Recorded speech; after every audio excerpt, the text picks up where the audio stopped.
तुमचं रोजीरोटी, तुमचं पोट, तुमचं घर, तुमची चूल ज्याच्यावर अवलंबून आहे त्याच्यामध्ये काम करताना मित्रांनो तुम्ही प्रयोगशील असलं पाहिजे.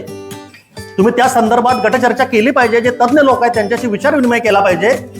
आताच एका मित्रांनी सांगितलं की निसर्गामुळे प्रॉब्लेम येतोय, तर निसर्ग बदलला का हे पहिल्यांदा समजून घेतलं पाहिजे. निसर्गाची हानी केली कुणी हे पण समजून घेतलं पाहिजे. आणि आपण म्हणतोय की आपल्याला शेती परवडत नाही आहे, आर्थिकदृष्ट्या अरिष्टामध्ये आहोत, हे मलाही माहिती आहे. एकही शेतकरी असा नाही की जो सोसायटीचं कर्ज घेतल्याशिवाय शेती करू शकतो. कोण आहे इथं?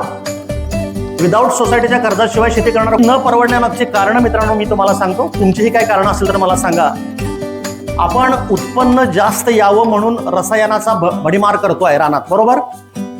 जसं मित्रांनो तुमचं आणि माझं एक आरोग्य आहे, तसं जमिनीचं आरोग्य असतं हे दुर्दैवानं शेतकऱ्यांना माहिती नाही आहे. आणि जरी माहिती असलं तरी माणूस त्याच्याकडे गांभीर्यानं बघत नाही.